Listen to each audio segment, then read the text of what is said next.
7641 cas de violences basées sur le genre ont été enregistrés au Mali en 2024.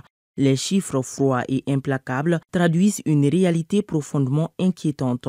Les violences basées sur le genre connaissent une recrudescence alarmante, marquée notamment par une augmentation significative des violences sexuelles. Les femmes et les jeunes filles en constituent sans surprise les principales victimes. C'est pourquoi le Mali, à travers des organisations de lutte contre les VBG, soutiennent l'initiative régionale du plaidoyer du réseau Alliance Droit et Santé. Si nous regardons ici au Wildaf, les victimes de violences sexuelles commencent de 3 ans à 85 ans. Ça touche presque toutes les couches de femmes, toutes les catégories de femmes.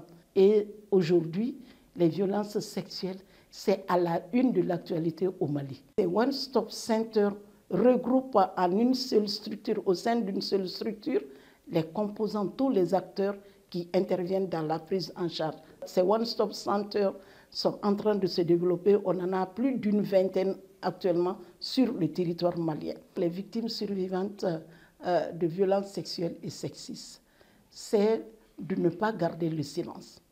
Parce qu'en gardant le silence, vous pouvez s'autodétruire.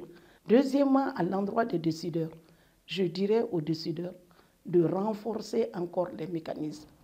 Parce qu'au sein de la police, au sein de la gendarmerie, au sein de la protection civile, il ne faut pas que ce soit un petit groupe qui soit formé.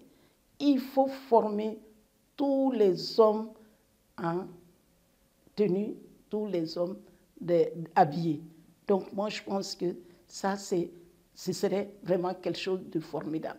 Et aussi, il faut renforcer les capacités des magistrats parce qu'ils sont appelés vraiment à pouvoir sanctionner ces violences, les auteurs de ces violences sexuelles et sexistes. Et nous constatons le plus souvent que les sanctions ne sont pas à la hauteur des actes commis.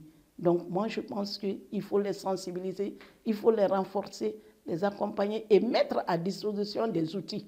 Ça, c'est très important au niveau de la police, au niveau de la protection civile, de la gendarmerie, mais aussi auprès des médecins aussi et des psychologues pour qu'on puisse vraiment avoir des statistiques de façon holistique. Nous soutenons cette initiative, c'est pourquoi nous nous sommes inscrits en droite ligne dans les activités de la coalition. Et nous sommes engagés et disposés à accompagner la coalition. Oui, un monde affranchi des violences basées sur le genre est à portée de main à condition que les efforts soient conjugués à tous les niveaux, communautaires, institutionnels, régional et international.